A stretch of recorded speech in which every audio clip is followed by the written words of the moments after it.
Greater Hyderabad municipal corporation के ward number 26 old Malakpet में दोबारा रायदही पुरअमन तरीके से जारी है। पुलिस ने रीपोलिंग के लिए सिक्योरिटी के वसी इंतजाम किए हैं। बल्दी हल्का ओल्ड मलकपेट के तमाम 59 पोलिंग सेंटर पर दोबारा पोलिंग हो रही है। पोलिंग शाम 6 बजे तक जारी रहेगी। इलेक्शन के पेश नजर हैदराबाद कलेक्टर सविता मोहंती ने ओल्ड मलकपेट डिवीजन में गवर्नमेंट और प्राइवेट इदारों के लिए आम तातील का ऐलान किया है। वाज़ेह है कि 1 दिसंबर को मुनक्किदा बल्दिया के इलेक्शन के दिन सीपीआई के एक उम्मीदवार के पार्टी निशान के गलत प्रिंट होने की वजह से रियासती इलेक्शन कमीशन ने इस वार्ड पर पोलिंग को मुलतवी कर दिया था। आज दोबारा रायदही हो रही है। सीपीआई ने दोबारा इलेक्शन के मौके पर सही निशान प्रिंट होने पर इत्मीनान का इजहार किया और लोगों में जोश व खरोश रीपोलिंग को लेकर देखी जा रही है। अनीसुर रहमान हमारे साथ हमारे नुमाइंदे जुड़ रहे हैं। अनीसुर रहमान, कुछ देर पहले जब आपसे बात हुई थी तो लोगों की कतारें दिखाई दे रही थी, इस वक्त क्या कुछ हालात देख पा रहे हैं आप?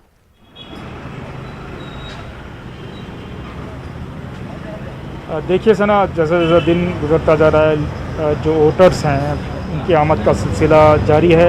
ख़ास तौर पर हम सुबह में बात कर रहे थे कि नौजवान वोटर्स काफ़ी कम तादाद में नज़र आ रहे हैं, लेकिन अब सूरत हाल थोड़ा मुख्तलिफ है। नौजवान भी बाहर निकल कर आ रहे हैं। ख़ास तौर पर जो काम के लिए बाहर जा रहे थे वो कुछ वक्त निकाल कर अपना वोट जो है वो कास्ट करने के लिए आ रहे हैं। मैं यहाँ पर state agricultural management and extension training centre के सामने खड़ा हूँ। इस सेंटर में तकरीबन 5 जो है बूथ रखे गए हैं। काफ़ी बड़ी तादाद में लोग आ रहे हैं। काफ़ी गहमा गहमी है।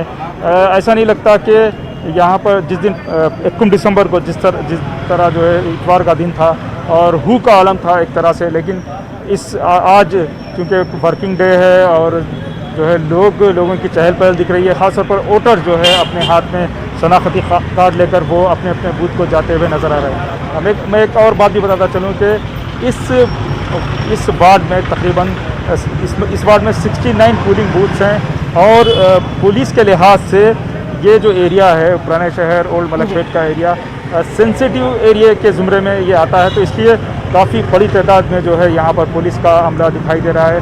तकरीबन हर बूथ पर, छोटे और बड़े बूथ पर काफ़ी बड़ी तादाद में पुलिस मुलाजमीन जो है यहाँ पर रखे गए हैं इंतजाम के लिए। तो कुल मिलाकर तकरीबन 4 घंटे गुजर चुके हैं और सूरत हाल बिल्कुल पुरअमन है। लोग आ रहे हैं और अपने वोट का इस्तेमाल कर रहे हैं। और अच्छी बात यह है अनीसुर रहमान की रीपोलिंग हो रही है, लेकिन अवाम का जो जोश है वो बरकरार है। बढ़ चढ़ कर हिस्सा लेते हुए अवाम दिखाई दे रही है। यही जमहूरियत का सबूत है। कल हम ये भी जानते हैं कि कल अनीसुर रहमान नतायज आएंगे, काउंटिंग होनी है। ऐसे में अगर काउंटिंग के हवाले से तैयारियों की तफसीलात आपसे जानने की कोशिश करें तो काउंटिंग के हवाले से क्या कुछ इंतजामिया तैयारियां करता हुआ दिखाई दे रहा है, बताइएगा। जी बिल्कुल, कल जो है काउंटिंग है और जिस तरह असम्बली और पार्लियामेंट की काउंटिंग होती है उसी तरह इस जीएचएमसी इलेक्शन के लिए भी काफ़ी वसी इंतजाम किए गए हैं। हर असम्बली हलके में जिस तरह पोलिंग होती है, जिस तरह काउंटिंग होती है, उसी तरह उसी असम्बली हलके के सेंटर पर पोलिंग का काउंटिंग का इंतज़ाम किया गया है। तो कुल मिलाकर ये समझा जा रहा है कि कल शाम तक जो है पूरे नतायज जो है वो शायद आ जाएंगे और ये मालूम हो जाएगा कि कौन सी पार्टी जीत चुकी है और किसका जो है गैर मुंतखब होगा। जी बिल्कुल, तो जीएचएमसी इंतखाबात अपने आप में काफ़ी अहम हैं क्योंकि 4 ज़िलों पर मुहित हैं जीएचएमसी इंतखाबात और 5 रुकने पार्लियामेंट यहाँ से चुने जाते हैं। जबकि अगर असेंबली सीट की हम बात करें तो हैदराबाद में असेंबली अजला यानी ज़िले 24 हैं। तो इससे अंदाज़ा लगाया जा सकता है कि कितना अहम जीएचएमसी इंतखाब रहा है किसी भी पार्टी के लिए। लेकिन इस बार बीजेपी ने काफ़ी ताकतें झोंकी हैं। देखना ये होगा कि कल जब काउंटिंग आएंगे तो बीजेपी जिस तरीके से दावे कर रही है कि इस बार वो अच्छा जीएचएमसी में करेगी, ये देखना अहम होगा। बेहद शुक्रिया हमारे साथ जुड़ने के लिए अनीसुर रहमान, तस्वीरें दिखाने के लिए।